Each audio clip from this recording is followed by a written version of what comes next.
रानी लक्ष्मीबाई ने अंग्रेजों के खिलाफ बहादुरी से लड़ाई लड़ी ताकि झांसी साम्राज्य को विलय से बचाया जा सके। आओ जानते हैं क्या है कहानी। वो दौर था जनवरी 1858 का। झांसी को अंग्रेजों ने चारों तरफ से घेर लिया था। हाथ में बंदूक लिए अंग्रेजों की सेना बाहर बैठी थी। उनको झांसी पर अधिकार पाने के लिए बस किले मात्र को भेजना था, पर यह काम अंग्रेजों के लिए इतना भी आसान नहीं था। कारण था झांसी के किले की बनावट। युद्ध नीति के हिसाब से बना ये किला अपने आप में एक विशाल किला से कम न था। इसको बाहरी आक्रमण से भेजना लगभग नामुमकिन था। इसकी बनावट में युद्ध के दौरान की छोटी से छोटी चीज का विशेष ध्यान रखा गया था। शायद इसलिए इसे इतिहास का सबसे सुरक्षित किला माना गया था। अपने सैकड़ों युद्धों के इतिहास में इस किले ने केवल नाम मात्र की हार का सामना किया था। तो दोस्तों फिर क्या था वह युद्ध जिसमें अंग्रेजों को मुंह दिलाना पड़ा था, और कैसे झांसी की रानी ने ऊंची दीवार पर से घोड़े समेत खुद गई थी। दोस्तों बात है उस समय की जब झांसी के राजा गंगाधर राव का एकमात्र बेटे के अपने के शोक में असमय निधन हो गया। तब अंग्रेजों के मन में लालसा बढ़ी और उन्हें झांसी को अपने अधिकार में लेने का निश्चय किया। उस समय अंग्रेज भारत के बहुत बड़े भूभाग पर अधिकार कर चुके थे और उन्होंने रानी लक्ष्मीबाई के गोद लिए बेटे को राजा का उत्तराधिकारी मानने से इनकार कर उनके सारे अधिकार छीन लिए और रानी लक्ष्मीबाई को अपने पुत्र के साथ महल छोड़कर जाने के लिए 60,000 सालाना पेंशन के साथ एक साधारण सी 3 मंजिला हवेली में रहने को कहा गया। रानी लक्ष्मीबाई ये सुनकर अंग्रेजों पर आग बबूला हो उठी थी और उन्होंने भी अंग्रेजों को कह दिया था कि झांसी में नहीं देने वाली हुई। अंग्रेजों को बिल्कुल भी उम्मीद नहीं थी कि झांसी की रानी लक्ष्मीबाई इस तरह मुंहतोड़ जवाब देने वाली है। फिर क्या था, अंग्रेजों ने बलपूर्वक झांसी को अपने अधिकार में लेने की सोचे। अब रानी लक्ष्मीबाई को पूरा अंदाजा हो गया था कि कभी भी अंग्रेज झांसी पर धावा बोल सकते हैं, इसलिए उन्होंने युद्ध की पूरी तैयारी कर ली थी। किले की दीवारों पर कड़क बिजली टॉप और अन्य सभी बड़ी तोपों को,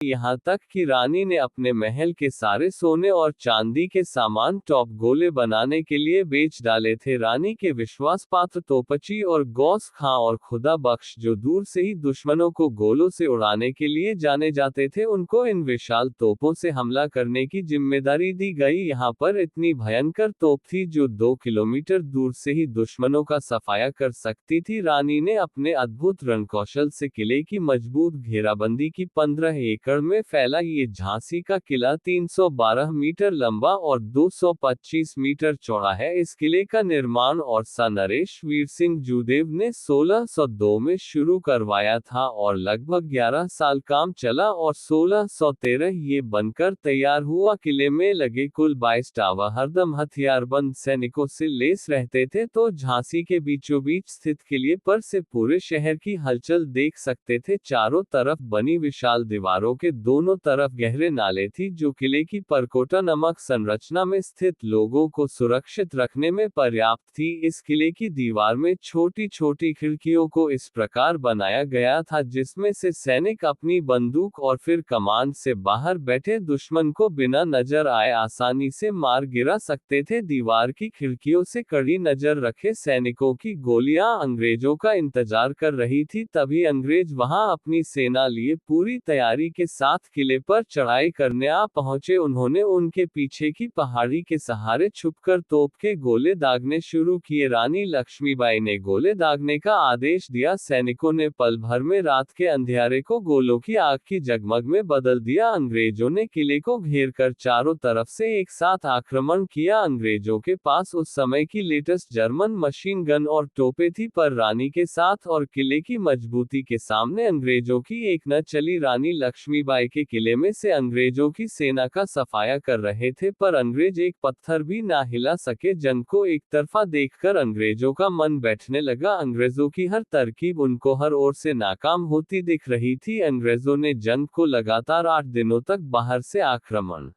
जारी रखा। अब नौबत यहां तक आ पहुंची थी कि अंग्रेजों की गोलियां और गोला बारूद कम पड़ने लगे थे। एक महिला के नेतृत्व में किले किस प्रकार एडिशन आरक्षण देकर अंग्रेज अधिकारी हैरान रह गए। अंदर रानी लक्ष्मीबाई अपनी प्रजा के साथ अंतिम सांस तक किले की रक्षा की प्रतिज्ञा की थी। अंग्रेज सेनापति को विश्वास हो गया था कि इस तरह से इससे जितना असंभव है, उन्होंने एक कूटनीति का प्रयोग किया और झांसी के ही एक विश्वासघाती सरदार दुल्हा सिंह को लालच देकर अपने साथ मिला लिया और जिसने दक्षिणी द्वार खोल दिया। देखते ही देखते 20,000 सेना घुसकर गए। इतने दिन से बाहर बैठे रानी की मार झेल रहे हैं अंग्रेजी सैनिकों ने लूटपाट और हिंसा का तांडव अंग्रेजों को अपने किले में घुसते देख रानी ने घोड़े पर सवार होकर दाहिने हाथ में नंगी तलवार लिए पीठ पर पुत्र दामोदर को बांध कर रणचारी का रूप धारण कर लिया और शत्रु सर्वनाश करने लगी। झांसी के वीर सैनिक भी रानी का जोश देखकर शत्रुओं पर टूट पड़े। जय भवानी और हर हर महादेव की हुंकार भरती रानी रंग में गूंज उठी। लेकिन झांसी की सेना अंग्रेजों की तुलना में बहुत छोटी थी। अब हालात ये हो गए थे कि रानी अंग्रेजों से घिर हुई थी। रानी को गिरा हुआ देख अंग्रेज और ज्यादा आक्रामक हो गए। अभी रानी के कुछ सैनिक रणभूमि में बचे थे तो कुछ विश्वास पात्रों की सलाह बार रानी ने वहां से निकल जाना ही आपने और झांसी के लिए उचित समझा। फिर रानी ने अपने सैनिकों को दूसरी तरफ बढ़ने का इशारा किया। रानी ये जानती थी कि मुख्य द्वार से किले से बाहर जाना नामुमकिन है, तो उन्होंने अपने पीठ पर दामोदर को कसकर बांध के किले की दीवार पर चढ़ गई। रानी के करीबी और अंग्रेजी सैनिक ये देखकर हैरान थे। कोई कुछ भी समझ नहीं पा रहा था कि रानी के दिमाग में क्या चल रहा है। उस वक्त रानी ने घोड़े की लगाम खींची, दाहिने पैर में चोट खाया। वह घोड़ा पलक झपकते ही रानी को लेकर किले की ऊंची दीवार से कूद पड़ा। अंग्रेजी सेना ये नजारा देखकर हक्का बक्का रह गए। रानी अपने पुत्र को लेकर वहां से बच निकली। रानी लक्ष्मीबाई कालपी पहुंची और तात्या टोपे से जा मिली। फिर उन्होंने सैनिकों की मदद से ग्वालियर के किले पर कब्जा किया और 18 जून 1858 को ग्वालियर के पास कोटा की सराय में ब्रितानी सेना से लड़ते लड़ते रानी लक्ष्मीबाई वीरगति को प्राप्त हो गई। उठा के सराय में भी झांसी की रानी लक्ष्मीबाई और अंग्रेजों के बीच भयानक लड़ाई हुई थी, लेकिन वहां पर भी अंग्रेज सैनिक ज्यादा होने के कारण झांसी की रानी की सेना लगातार कम होती जा रही थी और उन्होंने उसमें भी पीछे हटने में ही अपनी भलाई समझी और रानी लड़ाई में लड़ते लड़ते वह वीरगति को प्राप्त हो गई। लेकिन झांसी की रानी ने अपने अंतिम शब्दों में कहा था कि मेरा शरीर तक अंग्रेजों को नहीं मिलना चाहिए। ब्रितानी जनरल ह्यूरोज के अनुसार रानी लक्ष्मीबाई अपनी सुंदरता, चालाकी और दृढ़ता के लिए जानी जाती थी, पर साथ ही विद्रोही नेताओं में सबसे अधिक खतरनाक भी थी। दोस्तों, साल 1857 की क्रांति में झांसी के इसी किले में अंग्रेजों के खिलाफ रणनीति तैयार की गई थी। इसका प्रमुख कारण हुआ था कि दुश्मन इस पर अचानक हमला करने से बचते थे। इस किले पर हमला करने वालों को हमेशा मुंह की खानी पड़ी थी। जब 1857 की क्रांति में रानी लक्ष्मीबाई किले की रक्षा के लिए मुख्य रूप से महिलाओं को सेना में भर्ती कर उन्हें युद्ध के लिए तैयार कर रही थी, तभी सितंबर और अक्टूबर के महीने में पड़ोसी राज्य ओरछा और दतिया के राजाओं ने मिलकर झांसी पर आक्रमण कर दिया। सेना का सेनापति रानी लक्ष्मीबाई की हमशक्ल देखने वाली झलकारी बाई को बनाया गया। झांसी की महिलाओं ने इस युद्ध में आसमान से तोप के गोलों की बारिश कर भी किले की दीवारों पर रखी तोप दुश्मन को एक भी कदम आगे नहीं बढ़ने दे रही थी। इस जंग में दुश्मन की दोनों सेनाओं ने मिलकर आक्रमण किया, फिर भी झांसी की बड़ी आसान जीत हुई। खूब लड़ी मर्दानी वह तो झांसी वाली रानी थी जिन्होंने अंग्रेजों को हिला कर रख डाला था। हालांकि झांसी का किला उनके हाथ से ना जाता अगर उनका बस सेनापति सरदार भोला सिंह उनके साथ विश्वासघात ना करता, तो अंग्रेजों के साथ ना मिलता। लेकिन कहते हैं ना कि गद्दार ही सबसे बड़ा दुश्मन होता है। अब दोस्तों, इस मुद्दे पर आप क्या सोचते हैं कमेंट बॉक्स में जरूर बताएं और कमेंट बॉक्स में जय हिंद जरूर लिखें।